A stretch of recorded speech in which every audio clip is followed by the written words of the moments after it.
Why does success feel hollow? So in this short video, I'm going to give you some key insights to help you understand your own behavior and help you understand that maybe even if you have achieved all the things that you really wanted to achieve, it still feels like maybe it's empty. It still feels like maybe hollow. It still doesn't feel fulfilling, or it's not what you thought it would be. So over the last 21 years, I've been coaching literally thousands of people to help them understand themselves better.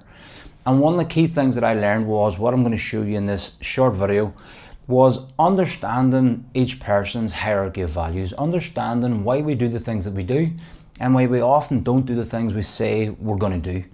And so many times you will be procrastinating certain things, saying you're going to do certain things, kicking the can down the road and never actually taking action on it. And there's a reason for that. And the reason for that is because of your own individual, intrinsic, unique values and priorities. You, me, and every single person on this planet has a unique set of priorities that are fingerprint specific. No two people have the same, and I'm going to break down why in this video for you. So in my work with business owners, a lot of the times one of the biggest challenges that they come to me with is the lack of fulfillment, or they feel like they're procrastinating, or things just don't feel aligned. Everything feels like a push or a slog. So where I started to see this pattern first and foremost was as a personal trainer and as a gym owner. So for years I owned fitness businesses, coached athletes and coached people who wanted to be fit, strong and healthy, get into shape, etc. And every January I would see people who joined the gym, motivated, driven to succeed. This was the year they're going to get in the best shape of their lives. February, a lot of those people would be gone. I wanted to understand why, what was going on. That led me down the path of beginning to study axiology and values and worth, and getting a wee bit of a deeper dive into why we actually really do the things that we do. So this concept I'm going to share with you is something that has not only helped me really change myself and understand my own behavior better, but for so many of the people that I work with as well too. So we have a set of values. You have a set of values, and they go from the highest importance to the least importance.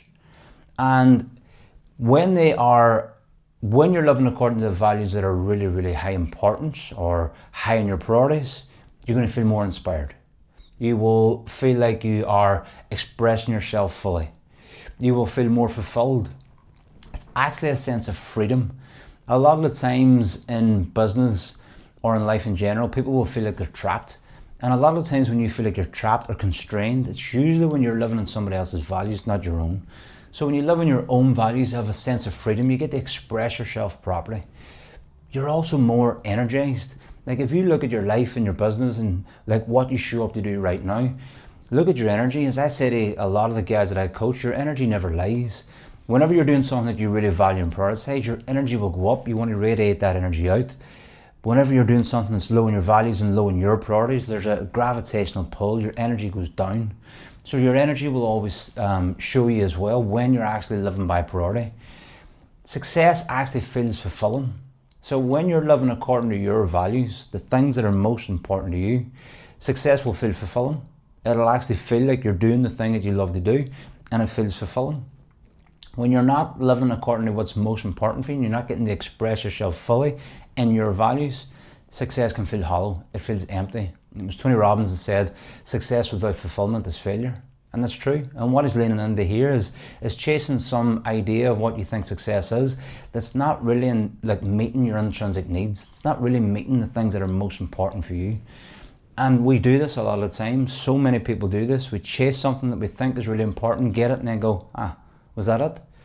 So when you begin to understand this will really help you make sure that you're going after the things that's most important for you, and the things that you actually achieve and attain are going to feel like success for you. They're going to feel fulfilling.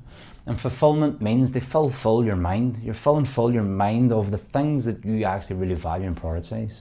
So when we live in our highest values and our highest priorities, we feel more organized.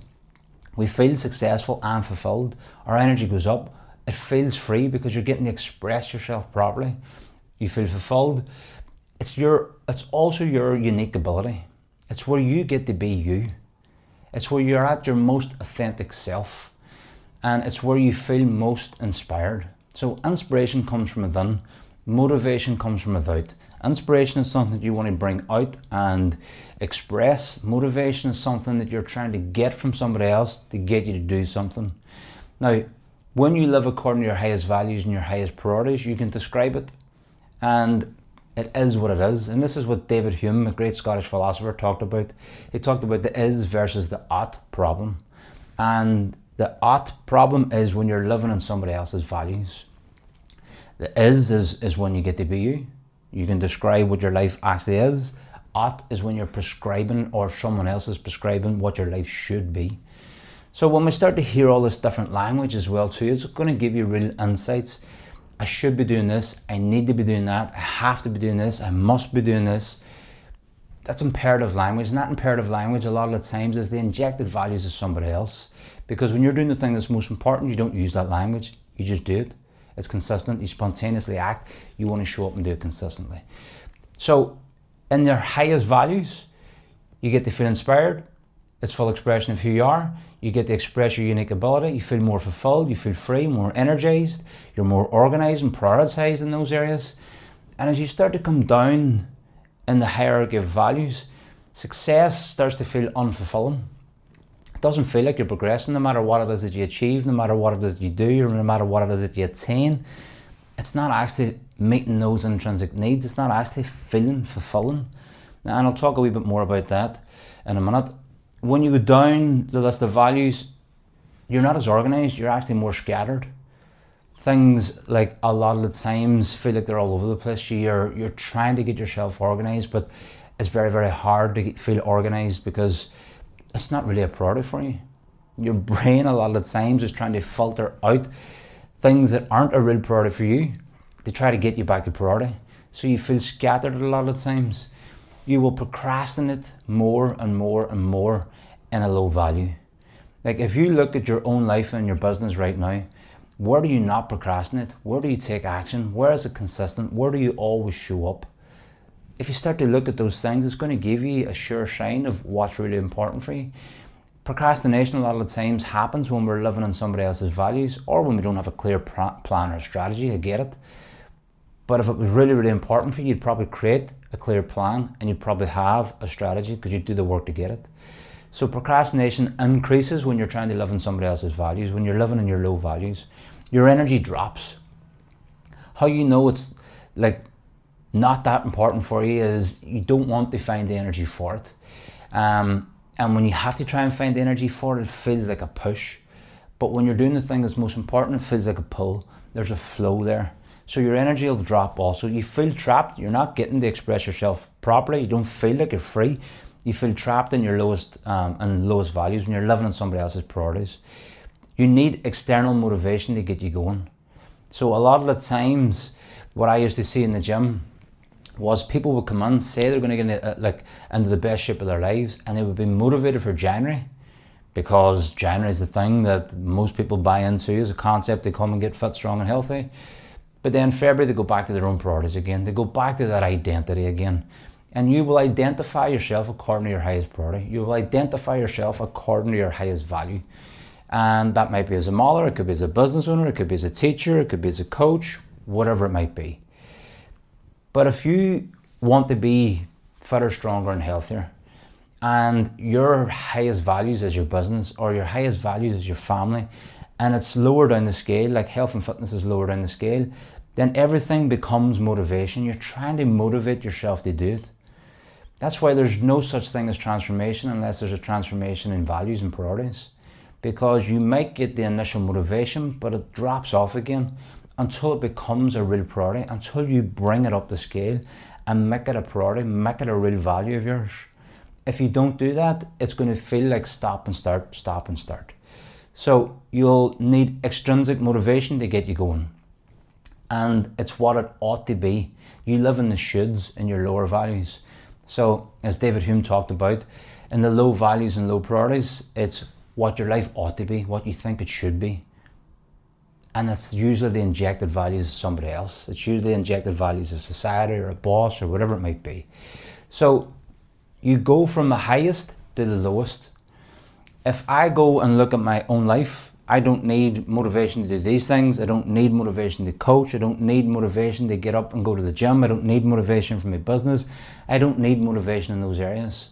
If I'm to live in somebody else's values and priorities, I'm probably going to need motivated. I'm probably going to need reminded to go and do those things. So when you start to understand this, you can start to understand why you procrastinate in certain things, why you don't take action in certain things, and why you do, like, no matter how much you say you're going to go and do something, maybe revert back to doing the same thing over and over and over again.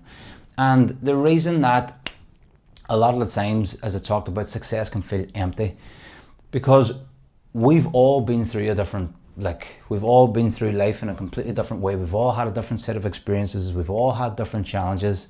And those challenges and those perceptions and those insecurities a lot of the times create voids. And those voids create gaps or things that we're looking to fulfill.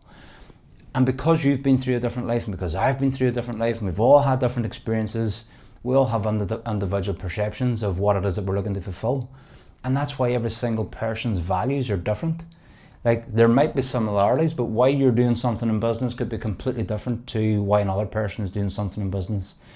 And in business, understanding this concept is so important, because if you're in business relationships and partnerships, a lot of the times we have this expectation that people should value the same things as us. That doesn't happen. Business values as well are not why a person comes into your work. They're not coming in to fulfill the business values. They're coming in to fulfill their own values. And if you can understand that and understand what that is for that person, then you get to understand that person better, and you open up better communication, and you can learn how to inspire them to help you fulfill your vision and mission. So if we project our values onto people, people shut down. But if we know what their values are, they open up. You open up better communication. And it's the same in an intimate relationship. In an intimate relationship, you'll usually get into a relationship with your complementary opposite, someone who has a different set of values in comparison to you. And if you understand how they operate, then you can help each other fulfill your own set of values and priorities. But if you keep projecting and expecting somebody else to be like you, then communication shuts down and there's conflict. So everybody wants to be loved and appreciated for who they are. And who you are is an expression of your highest value. It's an expression of your highest priority. It's where you get to be yourself. It's your most authentic self. The Greeks studied this for years. They called it the teleology. They called it the telos, the end goal in mind. So when you begin to take a deep dive into this, which is something that I love doing and taking every single client that I work with through, I go through a process of helping them discover what this actually is for them, then they get to understand themselves a whole lot better. So I'm going to leave you with this question, and I would love you to put into the comments like your insights from this, or even if you feel like you're procrastinating constantly over and over again, if you said you're going to do something and you don't actually do it, what that might be for you and what area that might be for you, drop it in the comments and I'll get back to you in the comments. But here's a question I want to leave you with. What do you spontaneously act upon and do every single day without needing reminded? And here's another one.